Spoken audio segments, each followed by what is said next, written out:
नमस्कार साथियों, स्वागत है आपका बैंकर साथी चैनल में। साथियों, इस वीडियो में डिस्कस करेंगे जेआईबी के पेपर 1 के कुछ important multiple choice questions.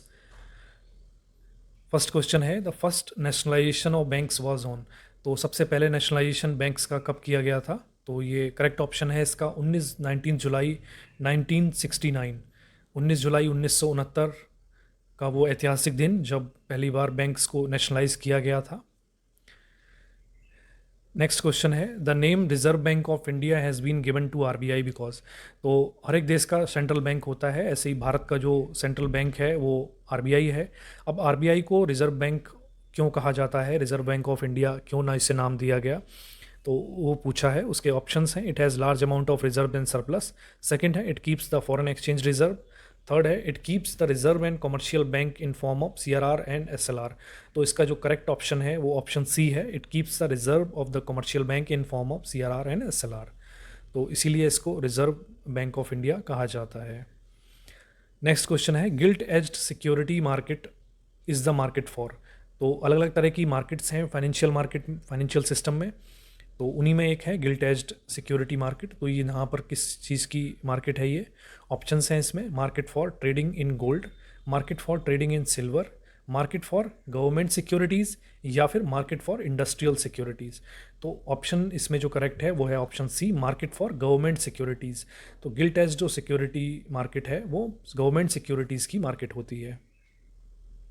Next question है, banks are classified into scheduled banks and non scheduled bank as per act. तो किस एक्ट के तहत बैंक को नॉन शेड्यूल्ड और नॉन शेड्यूल्ड बैंक्स में डिवाइड किया गया है?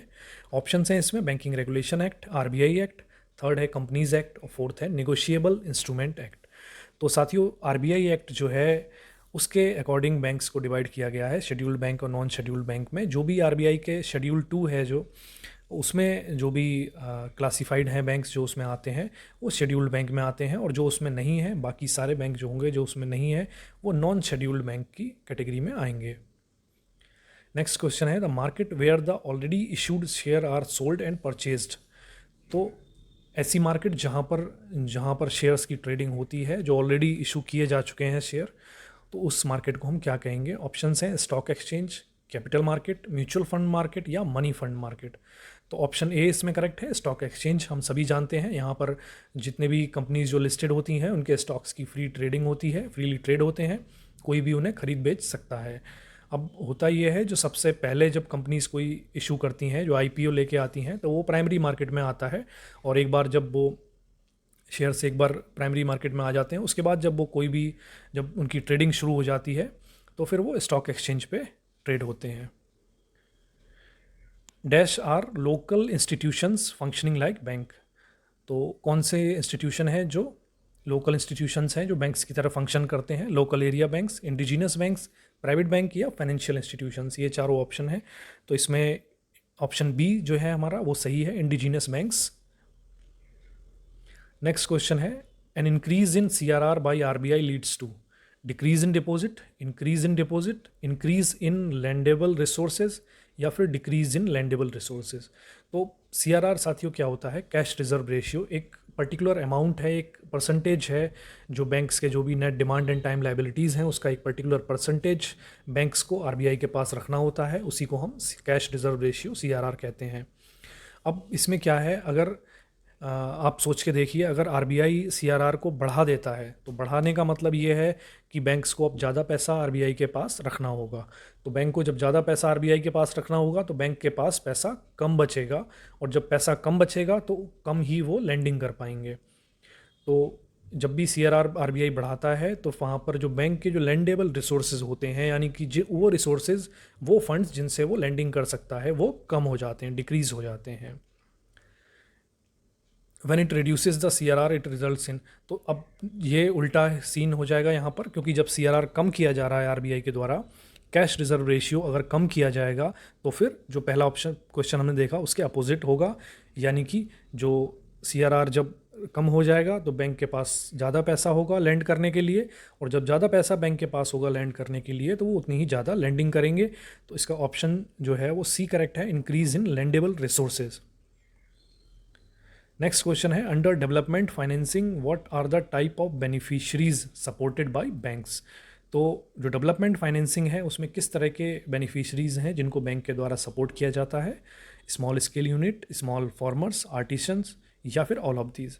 तो जो डेवलपमेंटल फाइनेंसिंग है उसमें ये सभी आते हैं। जो स्मॉल स्केल यूनिट हैं या फिर छोटे फार्मर्स हैं या फिर आर्टिसंस हैं, ये सभी डेवलपमेंट फाइनेंसिंग के अंडर आते हैं। तो ऑप्शन डी इसमें करेक्ट है, all of these. Next question है dash do not attract TDS. साथियों यहाँ पर ऑप्शंस गलत हो गया है। यहाँ पर इसमें जो ऑप्शन दे रखे हैं FD, NRO, saving account, recurring deposit, इन सभी पर टीडीएस लगता है, जबकि जो एफसीएनआर अकाउंट होता है, जो एनआरआईज जो एफडी कराते हैं, एफसीएनआर अकाउंट होता है, वहाँ पर टीडीएस नहीं लगता है। तो यहाँ पर एफसीएनआर अकाउंट अगर होता ऑप्शन तो वो शायद करेक्ट होता।